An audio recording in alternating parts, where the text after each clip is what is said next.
Assalamualaikum warahmatullahi wabarakatuh. Selamat pagi, salam lestari. Halo teman-teman Humendala, selamat datang di Humendala Talk episode kedua.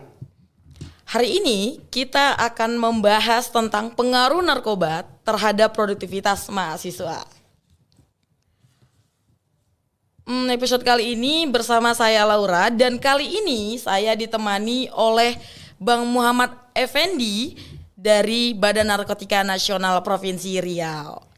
Dan juga Bang Edvan Darlis, alumni Humendala serta dosen di Fakultas Ekonomi dan Bisnis Universitas Riau. Sebelumnya kita sapa dulu, halo Bang Effendi. Halo, bagaimana kabarnya Bang? Alhamdulillah baik, walaupun ya agak sedikit dingin ya Pak ya, hujan. Karena hujan ya. Oke, kita sapa juga, halo Bang Edvan. Halo. Bagaimana kabarnya Bang hari ini? Alhamdulillah sehat, puasa juga masih segar. Alhamdulillah. Mari kita hari ini bahas tentang pengaruh narkoba di kalangan mahasiswa nih. Sebelum mungkin saya mau tanya dulu ke Bang Effendi. Bang, gimana sih pengaruh narkoba itu sampai katanya narkoba itu bisa ke kayak kematian gitu loh. Iya. Itu kenapa bisa sampai ke situ gitu? Kalau narkoba sampai ke tahap kematian itu mungkin sudah di fase-fasenya gitu ya. Dan terakhirnya memang kematian. Ya, jadi kalau adik-adik mahasiswa pengen matinya cepat, narkobaan gitu. Gitu ya. Iya. Karena kan itu fase paling terakhirnya itu ya mati. Di atasnya sedikit itu ada gila. Kita kan sering tuh dahulu kita lihat ada di di lampu merah ada orang bawa keranjang. Iya, bener-bener ada itu. Nendang aqua, botol-botol gitu ya kan. Kalau dulu zaman-zaman saya dan abang nih masih kuliah mungkin ya, itu kita selalu mindsetnya, itu pasti dari Malaysia. Kenapa? Kena suntik gila gitu. Iya benar. Sekarang enggak itu. Itu bisa di fase terakhir dari narkoba tadi. Gitu. Sebelum dia kematian ya. Itu. Nanti kita bahas, boleh, nggak apa-apa. Oh gitu.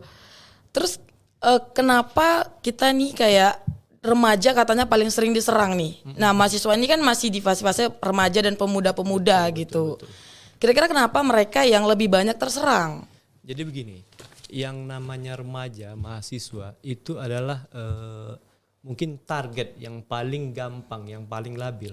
Artinya mungkin pada saat mereka mendekati orang tua udah banyak pikirannya, udah mikirkan keluarga, anak. Mungkin ada juga yang terjerumus ke situ, tapi persentasinya kecil. Tapi kalau mahasiswa itu dia mengikuti tren. Jadi gitu. kalau temannya itu narkobaan, terus cobalah. Kayak FOMO-FOMOan gitu ya. Itu. Ini lagi tren nih. Dugem aja lah coba ya kan. Iya benar juga nih. Mana malam minggu ngapain di kos gitu ya kan. Mending ya ke tempat hiburan atau apa gitu. Jadi dia nggak akan mikir esoknya gimana, efeknya gimana. Dia ngikuti teman gitu. Seperti itu. Ya. Oh gitu. Oke, sekarang kita ke Bang Edvan. Menurut Bang Edvan bener nggak sih mahasiswa itu seperti itu? Selaku Bang Edvan kan dosen nih yang mungkin melihat langsung gimana perilaku mahasiswa di kampus. Ya. Mungkin kalau bicara narkoba itu terutama ya di Mapala ya. Sepertinya sudah terstigmatisasi bahwa Mapala ya narkoba. Sehingga apa yang kita lihat selama ini karena sudah terstigma itu banyak orang tua yang ragu untuk memasukkan anaknya ke Mapala. Nah, untuk itulah langkah seperti ini menurut saya luar biasa, keren. Makanya saya tidak berpikir panjang ketika adik-adik ini menghubungi, membicarakan ini. Oke. Karena ini upaya kita untuk mencoba menjembatani bahwa Mapala itu bisa kita andalkan untuk duta anti narkoba. Nah, kita juga ada sejarah panjang Pak di dalam Mapala Humendala ini, apa yang sudah terjadi, apa yang sudah dilakukan, lalu bagaimana kepedulian alumni terhadap Humendala, terhadap narkoba itu sudah ada sejarah panjang yang sudah kita lalui, fase itu sudah kita lewati, dan sekarang dengan bangganya kita tuh sudah menyatakan Mapala Humendala anti narkoba. Ini berkaitan dengan seperti Pak Pendi katakan tadi, bahwa gara-gara tren maka FOMO itu terjadi. FOMO ini istilah saya juga baru tahu ini berapa waktu belakang ini, bahwa ikut-ikutan merasa ketinggalan kalau tidak melakukan.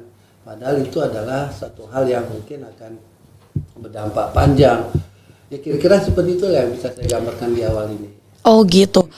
Tapi kenapa kira-kira mereka itu malah beranggapan bahwasanya Mapala itu adalah yang kayak mengapakan narkoba gitu Pak? Dan coba mungkin Bapak tahu nggak sih gimana terjadinya atau terciptanya pelopor Mapala anti narkoba gitu? Ya, sebelum ini berjalan, saya coba untuk gambarkan. Saya kok agak tertarik dengan yang terjadi di Amerika. Amerika. Di Los Angeles, di Chicago, itu kan kita pernah lihat di YouTube itu ya. Seperti ada pembiaran di satu blok, ada orang-orang udah sakau, bisa katakan zombie. Sepertinya kok dibiarkan. Ini ada apa? Awalnya saya pikir negara kemana? Lalu saya berpikir lagi, apakah ini merupakan langkah jitu pemerintah sana bahwa menampakkan kepada orang-orang, ini loh produk-produk narkoba. Silakan lihat, silakan amati, silakan nikmati kalau mau seperti ini.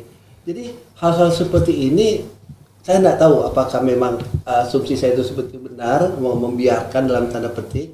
Tapi artinya dengan melihat contoh-contoh yang begitu, ya seharusnya kita yang melihat menginginkan, oh janganlah, kita nggak mau seperti ini. Nah untuk itulah kalau berkaitan dengan pertanyaan tadi, kalau kita bicara tentang narkoba, ini adalah menurut saya itu umurnya hampir sama dengan umur prostitusi. Jadi sejak ada prostitusi, sejak itulah ada narkoba.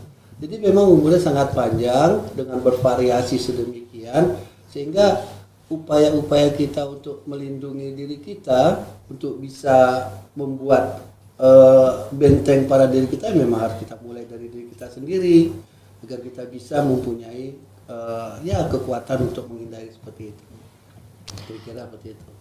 Oke Pak, jadi mengenai Mapala tadi, karena kami juga dari Mapala Humendala katanya itu pelopor anti narkoba Pak di kalangan Mapala itu. Itu bagaimana Pak penjelasannya bisa sampai menjadi pelopor?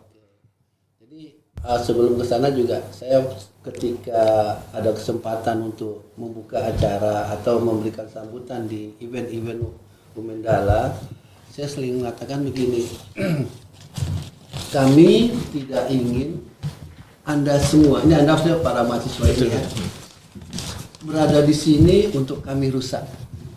Kami tidak ingin orang tua Anda tuh kecewa setelah anak-anaknya masuk Humendala. Nah, berdasarkan dari itulah makanya langkah-langkah itu kami lakukan agar adik-adik yang sangat berpotensi seperti ini jangan sampai terjerumus, karena tanggung jawabnya kepada orang tua. Coba bayangkan pedihnya hati orang tua setelah anaknya selesai kuliah, entah selesai atau tidak, kemudian anaknya menghadapi kondisi seperti itu, lalu Humendala diam saja, nggak mau seperti itu. Biarlah stigmatisasi bahwa Mapala identik dengan narkoba itu biarlah berlalu, tapi khusus Humendala jangan sampai terjadi.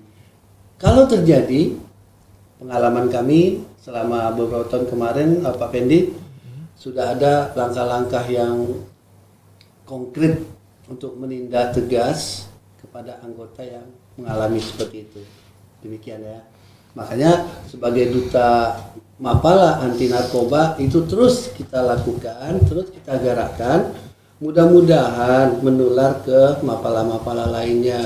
Mereka berani mengutarakan itu memang karena berani tidak menyentuhnya. Demikian. Oke.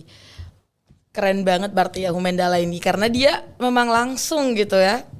Artinya gini, ini luar biasa nih. Senior di Humendala itu berperan aktif untuk menjauhkan adik-adiknya dari narkoba. Ini yang seperti yang dibilang oleh abang kita tadi, kayak di Amerika itu ya Pak ya. Di Amerika seolah-olah terjadi pembiaran oleh negara. Benar. Jangan sampai terjadi di Humendala, ya. di negara Indonesia tidak ada pembiaran terhadap narkotika. Di Humendala sendiri seniornya turun tangan. Jangan sampai kecewakan orang tua kalian yang dari jauh-jauh mengkuliahkan kalian di sini. Ternyata orang tua dapat WA, dapat telepon, dapat SMS bahwa anaknya ketangkap. Iya kan? Itu nggak lucu sekarang. Nggak lucu banget ya, nggak lucu. Ya. Artinya tidak ada pembiaran di sini. Termasuk juga dari seniornya. Oh ya, saya tambahkan Pak, senior. Tidak saya sendiri Pak. Iya. Kalau ada masalah kecil saja di Humendala, itu di grup Humendala tuh ramai sekali. Iya kan? Respon mereka luar biasa, sampai pengurus pun nggak mau buka WA. Iya. Jadi adik-adik junior jangan macam-macam, kalian dimonitor gitu, dimonitor. Bener ya. Monitor selalu. Karena cinta pada organisasi. Iya. Oke, lanjut nih kita nih Bang. Kenapa sih, emang apa efek dari narkoba ini sehingga sangat menyeramkan sekali gitu? Sampai kayak Humendala pun langsung turun tangan, juga alumni kami juga turun tangan untuk menangani kasus ini gitu. Ini kemana nih? Ke saya? Kemana? Mungkin ke Bang Fendi dulu Kita kroyok aja. Ya, sabar ya. Kita ke Bang Fendi dulu. Jadi begini, seberapa ampuhkah narkoba itu gitu ya? Seberapa ampuh?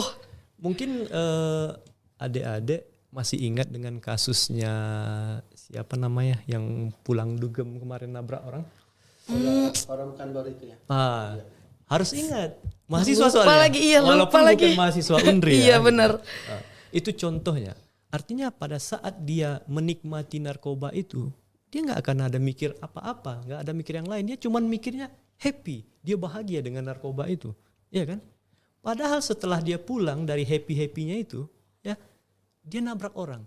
Dan saya ingat sekali itu Bang, pada saat dia nabrak orang itu, dia masih sanggup untuk main handphone. Scroll medsosnya, main handphone. Artinya dia nggak tahu ini udah meninggal loh, udah meninggal yang ditabraknya itu. Cobalah bayangkan. Biasanya orang panik ya. Berapa dahsyatnya narkoba itu gitu. Iya kan? Kita nyenggol ibu-ibu aja jatuh itu, paniknya minta ampun itu. Apa yang luka Bu? Apa yang sakit Bu? Kita berobat Bu, berurut Bu, segala macam, ya kan? Ini sampai udah meninggal di tempat, santai aja dia. Itulah gambaran dahsyatnya narkoba. Kayak santai banget ya. Otak kita tuh nggak ada lagi, nggak ada berpikir tentang itu. Cuman nanti pada saat udah hilang dia, sakaunya hilang, efeknya hilang, nah barulah dia nangis, ya kan? Dan di saat itu sudah tidak ada gunanya lagi gitu. Ya kan Bang? Ya. Berarti ngeri banget ya. Sampai dia tuh tenang Santai, aja gitu. Kan? Gimana itu Bang? Ya, sepakat dengan itu. Berkaitan dengan yang disampaikan sama Abang Fendi tadi. Jadi saya kan udah berumur nih. Sudah banyak berteman kemana saja dan di mana saja, termasuk berteman dengan para pemakai zaman-zaman dulu itu ya. Saya melihat mereka itu yang saya temui Pak, meninggal pasti. Kemudian sampai sekarang seumur saya mereka masih tetap menyusahkan orang lain. Karena memang nggak bisa apa-apa, karena tidak bisa lepas dengan itu. Lalu yang berikutnya kriminal. Betul. Karena dia harus memenuhi hasratnya sehingga menjadi bandar dan sebagainya. Jadi yang dikatakan bahwa narkoba itu keren, kerennya di mana? Kerennya di mana? Kerennya di mana? Karena umur yang sudah seumur saya ini sudah melihat dan mengamati mereka itu memang nggak bisa melakukan apa-apa. Jadi yang dikatakan bahwa narkoba itu mencari jalan keluar untuk permasalahan hidup, lalu mencari solusi ketenangan dan sebagainya. Kalau di Mapala itu gampang mencari ketenangan Pak Fendi. Iya. Cukup naik gunung. Itu sudah solusi terbaik. Pendaki gunung kena mungkin memakai narkoba, nggak akan sampai baru 2 meter melangkah sudah capek duluan, sudah hilang akal duluan. Jadi seharusnya memang Mapala itu ya pelopor anti narkoba. Betul. Karena aktivitas mereka outdoor, butuh fisik yang luar biasa. Ini beratnya misalnya 50, mampu mengangkat carry 25 kilo, Pak. Setengah badannya bisa diangkat. Andai kan narkoba kan nggak mungkin Mapala bisa melakukan itu. Jadi hal-hal seperti ini Mapala sebagai duta anti narkoba, terutama Mendala itu sangat-sangat pantas dan layak dan harus ya. Sebenarnya betul yang dibilang abang kita tadi. Artinya cuman masalahnya bang, kita tuh ditipu oleh bandar-bandar yang bergelut di narkoba itu. Dia memberikan kita stigma bahwa narkoba itu bisa menjadi stimulus, bisa menjadi sumber kekuatan bagi kita. Tenaga gitu ya. Contohnya yang abang bilang tadi kan bahwa seorang Mapala itu mendaki gunung, dicontohkan tadi bahwa berat kita 50 kilo, kita bisa membawa Carol itu 25 kilo. Iya kan? Itu kalau situasi kita masih labil, itu bisa dimasuki virus-virus bandar itu. Lebih bagus kalian nyabu. Ini kita bilang jenisnya langsung ya bang ya. Lebih bagus kalian nyabu. Yang kalian cuman bisa 25 kilo, kalau nyabu kita bisa kuat loh katanya. Itu stigma yang ditanamkan oleh para bandar-bandar narkoba itu. Contohnya mungkin petani-petani sawit. Itu yang biasanya dia sanggup cuman mendodos mungkin 10-20 kilo satu tandan. Itu bisa dia mungkin dengan ya mindset orang-orang narkoba itu dia bisa lebih punya tenaga. Mungkin kalau biasanya dulu kita memanen sawit itu waktunya cuman siang, ini bisa siang malam dia kerja gitu ya kan. Stigma itu yang ditanamkan oleh para bandar-bandar narkoba itu supaya ya kawan-kawan adik-adik kita ini ya minimal penasaran lah, karena itu fasenya seperti itu. Kata orang sih narkoba ini enak, bisa membikin menambah tenaga. Ya, menambah tenaga, hati kita happy selalu. Itu mindset itu 1-2 orang di mahasiswa pasti ada yang termakan dengan mindset seperti itu. Ini saya lagi capek nih, saya lagi galau nih. Betul nggak ya? Saya dengar di TV itu bisa membuat kita bahagia gitu kan? Ya, ketemulah dengan kawan yang memang sudah bergelut di situ ya kan? Itu fase-fasenya seperti itu. Yang kedua, mungkin dari pertemanan. Kayak kita nih, misalnya saya dengan abang nih udah berteman nih 10 tahun gitu ya kan? 10 tahun. Terus tiba-tiba abang nih nelpon di mana gitu ya? Ketemulah kita yuk, ini lagi suntuk nih. Saya karena udah 10 tahun berteman dengan abang nih, nggak mungkin kan saya mau nolak. Itulah jurus orang narkoba itu. Bandar-bandar itu seperti itu. Minimal dia segan. Udahlah. Minimal kan saya nggak ikut-ikutan. Cuman abang tuh aja, biar aja lah dia kan. Ini kan cuma jaga pertemanan. Itu sudah melangkah satu langkah ke dalam lingkaran jeratan narkoba itu. Kita segan, dia dimanfaatkan ya. Kita segan dengan senior. Cobalah lihat, ini misalnya abang nih senior kita di Humendala. Dia ngajak misalnya nih ya bang ya, abang nih bandar narkoba udah dekat sama dia nih. Diajaknya salah satu junior, ayo ikut yuk temani abang lah ya. Junior kalau masih mikir ini senior, itu sangat berat sekali untuk menolaknya. Ya minimal, saya nggak make bang ya kan, tapi mau ngumpul saja, mau ikut dalam komunitas itu saja, itu saya yakin. Satu langkah sudah masuk ke dalam dunia narkoba. Wow, itu aja udah satu langkah ya. Iya, jadi adik-adik Humendala yang pengen bebas dari narkoba, mau senior kayak dia, mau siapa kayak dia, kalau dia mengajak ke hal itu, langsung cut. Katakan tidak oleh narkoba. Iya kan. Karena kalau kita segan lah, masa senior kita ngajak kita nggak ikut nih. Ulang tahun, wah gitu kali kok bro. Aku ulang tahun 1 kali setahun ya cuman katanya kan. Gak mungkin kita gak menghadiri, ya kan, ulang tahun dia. Pada saat kita menghadiri ulang tahun dia, entah di misalnya di tempat karaoke, diskotik, disajikan narkoba, sanggup gak kita untuk menolak? Kita udah di sana. Lebih baik kan dari awal kita tidak ikut ke sana gitu. Karena kita kan ya mahasiswa kan sudah bisa berpikir nih. Ini kayaknya abang nih sudah terjerumus nih. Memang dia nggak ngajak make pertama. Saya yakin kalau dia di mana make kita nggak mungkin. Dia pasti ngajak ngumpul dulu ya bang ya. Ngajak ngumpul. Nih aku ulang tahun nih ya, segala macam ya. Tapi pada saat kita udah datang, sulit kita untuk menolaknya. Gitu. Tapi mungkin apa ciri-cirinya gitu bang dari orang pemakai narkoba ini? Biar kita tahu kan gimana cara menghindarinya, berteman dengan dia atau berkomunikasi lebih dengan dia gitu. Dia begini. Kalau ciri-ciri itu sih banyak ya. Tapi itu tidak mesti seperti itu. Coba dulu zaman kita ya Bang ya, misalnya orang tuh kurus, ya kan? Kalau bahasanya ceking gitu ya kan, tinggal kulit pembalut tulang, jangkis ya kan?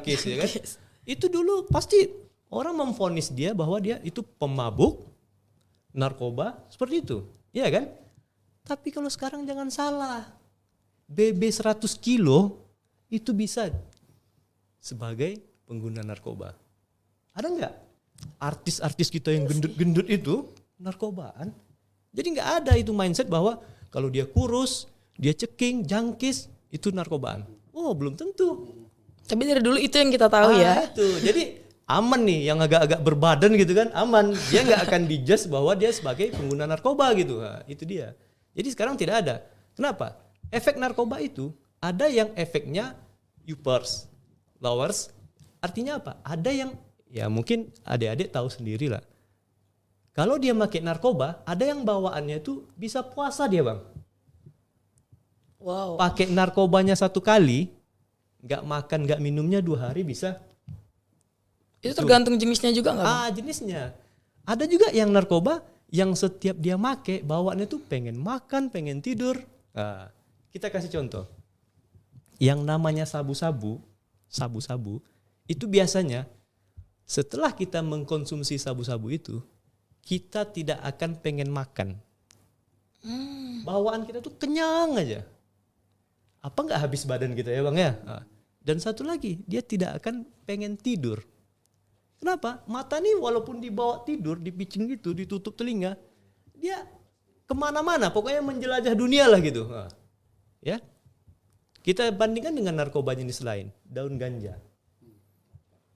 Daun ganja itu pada saat kita konsumsi pagi ini, itu beberapa menit, berapa jam kemudian kita bawaan kita pengen makan, pengen tidur. Berbanding terbalik kan dengan sabu tadi. Ada yang lebih gila lagi. Wow, apa tuh? Dikombinasikannya barang itu berdua. Udah make ganja, Nyabu make juga. sabu. Supaya Waduh. apa? Supaya dia pada saat dia menyabu, dia bisa makan, bisa tidur. Gimana enggak? Sempurna ya. Makanya. Kombinasi yang luar biasa. Apa enggak hang otak kita tuh. Makanya jangan kita ya biasa aja kalau efeknya itu udah sampai nendang-nendang kaleng di jalanan karena blank dia gitu. Nah, itu. Ada yang bilang, "Oh, saya gendut pakai narkoba." Mungkin cocok narkobanya ya. Wih. Itu lebih gila lagi. Ada pula narkobanya cocok gitu ya kan. Seperti itu. Biar nggak capek olahraga mungkin dia ya. Itu dibodoh-bodohi sama bandar seperti itulah. Oh. Jadi minimal ada perubahan perilaku di situ, ada perubahan fisik, ya, itu perubahan aktivitas. Contohnya, misalnya kalau dari sisi fisik ya, mata itu biasanya pupil mata itu membesar kalau pengguna narkoba. Dan satu lagi, kalau dari apa nih Bang? Abang kan dosen juga nih. Abang kalau misalnya melihat mahasiswa itu Bang, kita lihat muka matanya itu Bang, dia pasti gini, pokoknya dia nggak mau bertatapan mata langsung, itu bisalah panggil BNN. Kita tes urin. Dan saya yakin itu positif. Indikasi ya. Indikasinya. Kira-kira kenapa dia takut gitu Bang? Nggak mau tatapan mata tuh kenapa? Ya, karena dia sendiri nggak pede sebenarnya. Oh, insecure gitu dia ya. Dia tahu bahwa dia narkoba gitu kan. Ini minimal nampak oleh dosen saya nih matanya merah atau udah 2 hari, udah 3 hari nggak tidur, itu ketahuan gitu. Nah itu. Terus misalnya ya perubahan sikap. Biasanya kita kan gurau gitu, "Wah, kau bodoh, kau gini, biasa aja." Tapi kadang-kadang senggol dikit emosinya melunjak gitu kan. Itu udah tanda-tanda gitu. Artinya responnya terhadap sensitivitas gitu. Sensi orang ngomong berdua kan, dia perasaan dia Jadi ceritain gitu. ngomongin dia. Itu makanya. Karena otak itu udah nggak bisa berfungsi lagi seperti itu. Menurut Bang Edvan nih, banyak nggak sih Bang mahasiswa yang seperti itu? Dari ciri-ciri yang telah dibilang oleh Bang Fendi tadi? Ya, banyak. Banyak ya? Waduh. Ini bisa bermitra kita nih, bisa. Artinya gini Bang Fendi. Saya memang tidak begitu tahu banyak tentang ciri-ciri mereka. Tapi kan saya juga tahu banyak karena sudah banyak berteman. Tadi di awal saya katakan saya sudah banyak berteman, ada yang sudah alhamdulillah meninggal, pengedar, masuk penjara, sampai sekarang nggak tentu arah hidupnya.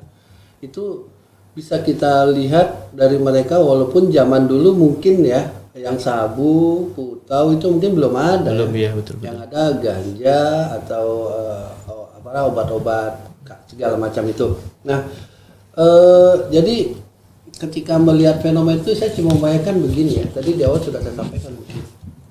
Bayangkan orang tua kita melihat kita seperti itu.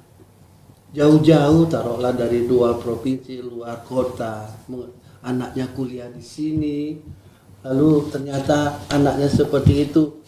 Saya kan udah jadi orang tua nih, anak saya seumur mereka. Iya, betul. Hancur Pak, asli hancur hati saya melihat anak saya seperti itu. Karena sudah tergambarkan kalau mau sembuh, bayangkan mahalnya sembuh.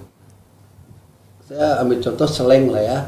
Seleng kan sebegitu parahnya, orang langsung menganggap seleng aja sembuh, nanti saya sembuh tuh. Seleng duitnya berapa? Tidak berseri uang dia, sehingga untuk berobat kemana-mana bisa. Nah kita, orang tua sudah tergambarkan suramnya masa depan anak saya, bagaimana ke depannya, dan seterusnya. Jadi segala macam itu akan kelihatan kok, ciri-ciri mereka tuh kelihatan. Ya, sebatas pemakai barang-barang zaman dulu ciri-ciri. Tapi kalau yang fenomena sabu seperti apa tadi, keanehan-keanehan itu, ya saya juga belum begitu tahu juga dengan itu. Tapi paling tidak pemakai-pemakai yang seperti dia zaman-zaman dulu bisa tergambarkan memang. Betul. Itu kira-kira. Jadi gini. Jadi pada saat normal, ini kita di dunia mahasiswa ya, kita tidak akan terlepas dari ya rasa-rasa gitu kan. Kalau mahasiswa yang normal pacaran itu pasti ya biasa gitu. Tapi kalau dia udah kena ini, yang tiba-tiba dia jadi seorang yang penyayang, seorang yang puitis gitu ya kan. Itu efeknya itu Bang. Itu efeknya. Berubah dia ya. Berubah dia. Yang biasanya dia orangnya cuek, tapi kok sekarang jadi perhatian gitu. Itu bisa kita cobalah alat tes urin kita gitu. Ya. Kenapa? Kita contohkan misalnya di tempat dugem lah ya, di tempat dugem itu yang biasanya dia cuek aja dengan orang gitu kan. Ini sok-sokan lah. Apa keringat ya Dek ya? Apa ya Dek ya? Pakai dilap kan itu Bang. Wah, itu kan gila itu. Nanti pada saat dia udah sadar, apalagi kalau udah selesai dugem kan, pulang pagi lihat, wah jeleknya rupanya. Baru sadar dia ya. Sering ketipu kita. Itulah narkoba itu, ya kan? Seperti itu. Berarti bisa membuat orang berubah drastis juga ya Pak, dari sifat yang sebelumnya. Gitu. Yang biasanya dia misalnya dikirimi uang oleh orang tuanya 1 minggunya atau 1 bulannya berapa, yang tiba-tiba yang jatah 1 bulan baru 3 hari habis. Itu bisa efek di sana. Dan satu lagi, pembunuhnya judi. Wow. Efeknya ke sana nih Bang. Narkoba rata-rata, apalagi kalau adik-adik mahasiswa yang saya lihat di luar itu, misalnya di tempat kos-kosan, kalau dia udah narkobaan, itu pasti ke judi online. Cari modal. Cari modal, ya benar, cari modal katanya. Kalau tidak mungkin ya yang masih tinggal sama orang tua ya gas-gas melon hilang ya kan. Itu orang tuanya yang handphonenya lah hilang. Tapi paling cepat itu tempat jual goreng itu, gas-gas itu hilang tuh. Jadi apalagi tempat-tempat lingkungan-lingkungan kampus itu yang jualan-jualan kedai-kedai kecil, orang yang memang usahanya di situ, hidupnya di situ, sanggup dia untuk mengambil, untuk memenuhi hasratnya untuk membeli narkoba gitu. Wah, itulah gilanya narkoba. Oh, berarti narkoba ini memang sangat-sangat berbahaya sekali ya Pak, karena bisa merubah perilaku orang dari yang begini menjadi begini, terus juga kayak dia tuh bisa membuat orang kayak mikir apapun cara dilakuin supaya bisa beli narkoba lagi, karena candu tadi ya Pak. Iya. Sedangkan begini, kita melihatlah di media ya kan, ada seorang anak tega membunuh orang tuanya. Oh iya, sekarang lagi banyak tuh berita-berita kayak gitu, banyak. Dulu zaman-zaman mungkin kita ya Bang ya. Itu memukul orang tua aja itu udah kita kategorikan gila itu. Gila. Ya. Sekarang membunuh. Setelah diselidiki, ternyata membunuhnya karena mungkin nggak diberikan oleh orang tuanya uang, entah dia untuk membeli narkoba atau dia minta motor nggak dibelikan. Cobalah hanya karena motor bisa orang tuanya meninggal yang melahirkan dia. Bisa sampai menghilangkan nyawa orang ya. Makanya orang lain oke lah. Kalau dulu mungkin kita berkelahi dengan teman itu opsi terakhir tuh membunuh itu. Kalau sekarang enggak. Opsi pertama. Opsi pertama. Iya. Aduh.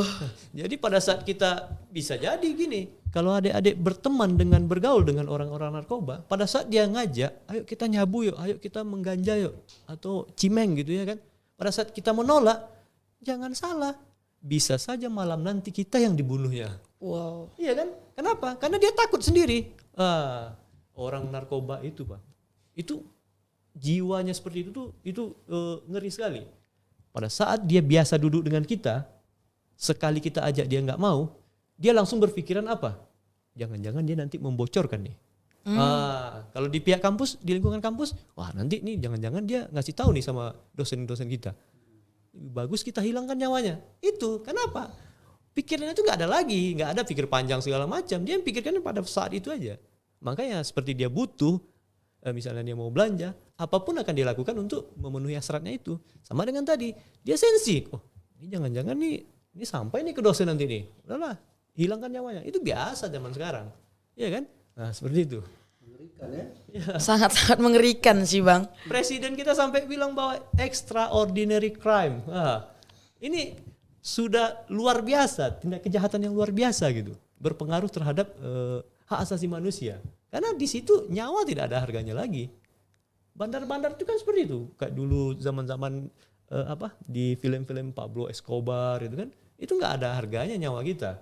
Jadi jangan kita, kami cuman bandar-bandar kecil Bang, pengecer.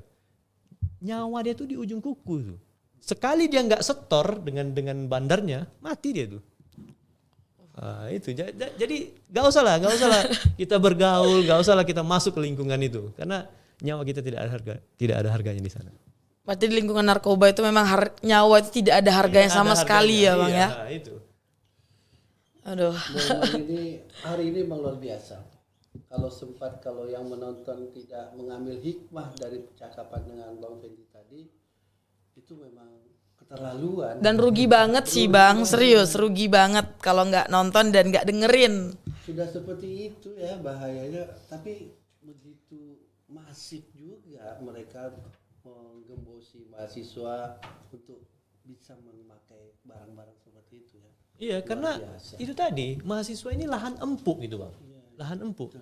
Misalnya di Humendala tadi, di Humendala itu satu orang saja yang terjangkit, itu dia bisa menyebarkan kepada kawan-kawan lain. Makanya kalau dia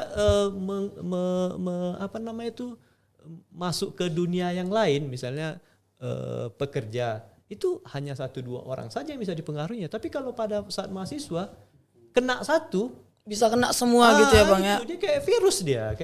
Kayak virus dia. Aduh, seram banget sumpah.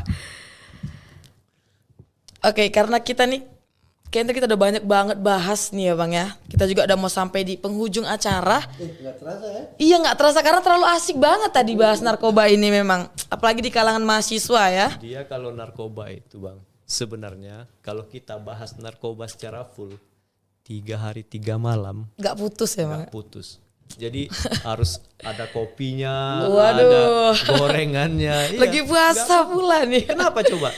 Narkoba itu mulai dari peredarannya, jenis-jenisnya, efek-efeknya, penyehatannya, penyembuhannya, itu masing-masing belum lagi tindak pidananya. Oh Bang, ini tetangga saya ada yang ketangkap nih, nggak ada BB segala macam. Itu banyak kasus-kasus yang bisa dibahas. Makanya saya bilang 3 hari 3 malam nggak akan putus. Nggak akan putus nih. Itu dia. Ya. Tapi gimana kan kita, aduh susah deh. Iya, keterbatasan waktu. Tapi mungkin sebelum itu kami mau minta dulu nih statement dari abang-abang. Mungkin boleh dari Bang Edvan dulu selaku dosen, karena kita juga bahas mahasiswa hari ini. Baik, terima kasih. Jadi kalau kita mau menikmati momen ini, saya ingin Mapala Humendal itu bangga sebagai pelopor anti narkoba. Sekali lagi, banggalah sebagai pelopor anti narkoba. Tapi ingat, perlu dicatat bahwa ketika kita menyatakan bangga sebagai pelopor, banyak cobaan. Banyak orang yang akan mengintervensi, mempengaruhi kita, menggoda kita untuk keluar dari komitmen itu. Yuk sama-sama anggota aktif, alumni maupun sepuh-sepuh Humendala itu akan selalu mendampingi kita semua untuk bisa keluar atau terhindarlah dari hal seperti ini. Karena mata-mata para alumni itu sangat banyak di Humendala ini. Untuk hal-hal seperti itu tidak main-main. Kami tidak ingin sekali lagi ada anggota terlibat untuk masalah-masalah yang sangat krusial seperti ini. Demikian. Oke, terima kasih Bang Edvan. Selanjutnya dari Bang Effendi nih statementnya. Baik, karena saya nih datang ke sini kan ini ya dalam tanda kutip utusan dari BNN Provinsi Riau, artinya utusan dari negara gitu. Jadi begini, negara mengkategorikan menjadi dua nih dunia narkoba nih, ya.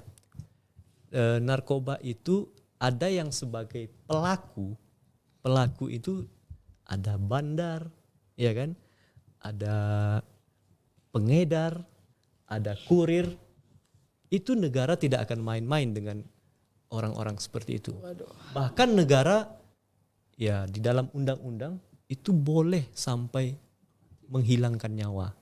Artinya pada saat mereka memang dipastikan mereka itu bandar, pengedar atau kurir, itu negara boleh menghilangkan nyawanya. Tembak mati. Nah, kalau zaman kepala BNN yang lama itu kan, itu tembak mati. Karena tidak ada lagi sejengkal tanah pun di negara ini yang disiapkan untuk mereka. Tapi, ini ada tapinya. Ada yang kedua. Yang kedua ini adalah pengguna yang mungkin mereka baru kenal, diajak teman, terjerumus, ya kan? Pengguna. Negara di dalam hal ini mengkategorikan pengguna ini adalah sebagai korban penyalahguna yang mereka itu harus diselamatkan. Itu. Jadi kita memang harus dipisahkan nih dengan bandar-bandar ini. Itu harus diselamatkan. Itu ada perkapolrinya, ada peraturan kejaksaannya, yang mungkin adik-adik mungkin kenal dengan justice kolaborator gitu kan. Artinya gini, pada saat dia adalah korban, tugas negara apa di situ? Tugas negara apa? Menyelamatkan mereka. Makanya negara membuat ada lembaga rehab, ya kan? BNN seperti itu juga. Jadi jika adik-adik, jika mahasiswa ada temannya, ada saudaranya, ada keluarganya yang kira-kira terindikasi, kita pastikan dulu dia ini bandarkah, pengedarkah, atau dia sebagai korban dari ganasnya narkoba. Kalau dia bandar, silahkan datang ke BNN, laporkan, insya Allah akan kita eksekusi. Begitu juga pada saat ada teman kita yang menjadi pengguna, datang laporkan ke BNN, kita rehab, kita pulihkan dia. Seperti itu, ya. Jadi jangan lupa, BNN selalu siap mengurusi narkoba, mulai dari bandar sampai korbannya. Luar biasa sekali memang BNN ini. Terima kasih Bang Fendi atas statementnya. Oke teman-teman, buat yang nonton dan jangan lupa juga dengerin banget nih karena sangat menginspirasi episode kita pada hari ini yang membahas tentang produktivitas mahasiswa yang sangat terganggu saat ini gara-gara pengaruh dari narkoba. Dan juga terima kasih untuk teman-teman Humendala yang telah menonton podcast Humendala hari ini. Nantikan podcast Humendala di episode selanjutnya. Jangan lupa like, comment, dan subscribe. Bye-bye.